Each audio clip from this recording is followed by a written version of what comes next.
How do we create a space where somebody can come in and have their £1 coffee with a free refill and still feel as welcome and deserving of a place that this is theirs than the person who spent £3 on a fancy. How do you do that? How do you put a £2 organic glass bottle apple juice in the fridge next to a 70p carton, and no matter what you buy, you are welcome here? You know, how do you let someone come in and spend £20 on lunch between 2 or 3 of them, and they're welcome, but also the elderly guy who comes in and buys a cup of tea and he sits there for 3 hours using up a chair and a table, equally welcome? How do we do that? And that's something I've banged the drum of time and time and time again, because, you know, we built it bigger than it needs to be so we can do exactly that.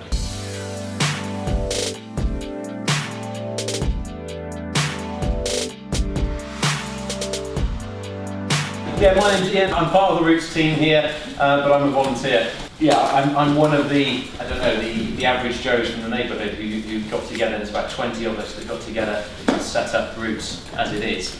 If I were to beat the drum of one thing, it is take away the principles of what we do, but not the practice. So many people come in here and, you know, we did quite a good job. It's quite nice here. You know, it's a really nice coffee shop. It's, you know, and people go, I want to do one of those. I want to take a Roots and like cookie cut it and take it out and parachute it into my neighbourhood, and that just sends alarm bells off everywhere for me. What we need to do is take the principles of what we did, which is looking at using people in the neighbourhood. You know, like I say, none of us are professional community workers. None of us have got that kind of background or training. It was just raised up out of local people, very much grassroots, very much making it up as we went along, and seeing how we go. But very passionate and very driven to see it come to fruition.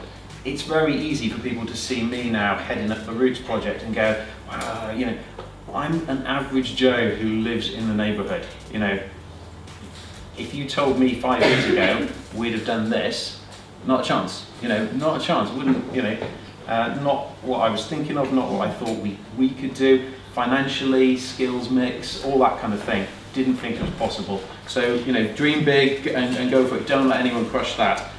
You are where you are, and you need to move forward. I'm a great believer. I use that phrase quite a lot. We are where we are. What are we going to do about it?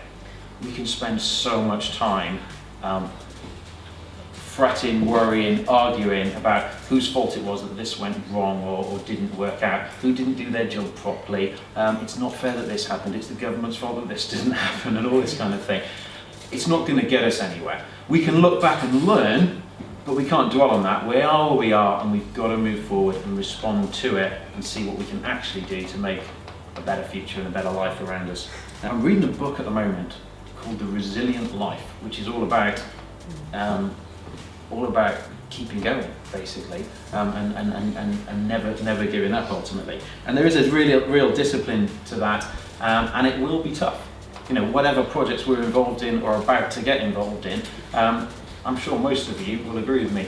There's tough times and people fall out.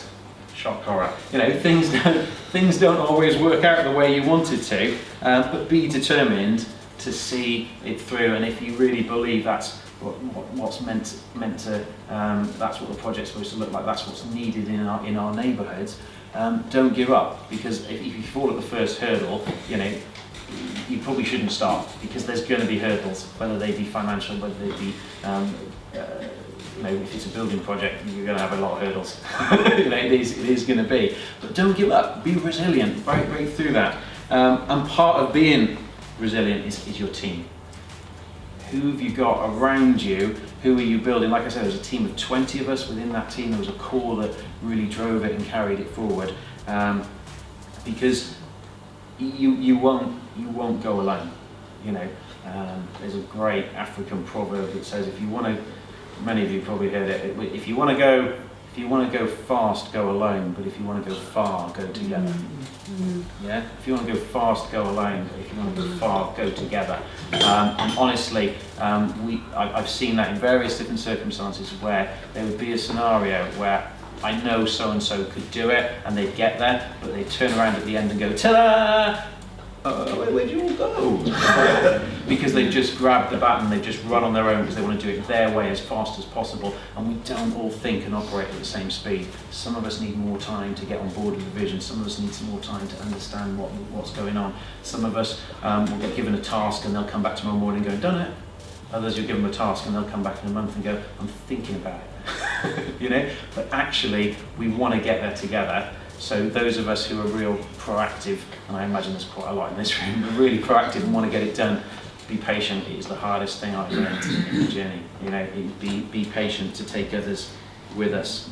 Be inclusive as a plan from the beginning. Don't try and add inclusivity in later on. It's going to be so hard to shoehorn it in. And I mean that from a construction point of view, and I mean that from a team point of view, the vision point of view, all of it.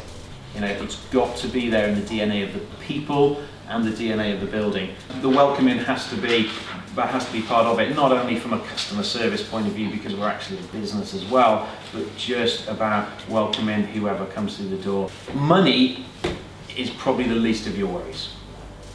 I know that drives so much of what we do and how, you know, but honestly, money and funding, I firmly believe, is the least of our concerns, and it should be the least of our worries.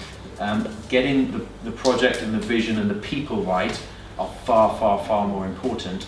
And if you get that right, the money will come. Somebody will see that and back it. Yeah? Honestly, somebody will see that and back it. Yes, there'll be some work involved. Yes, you'll get some knockbacks. But somebody, if you get that right, somebody will back it, I guarantee.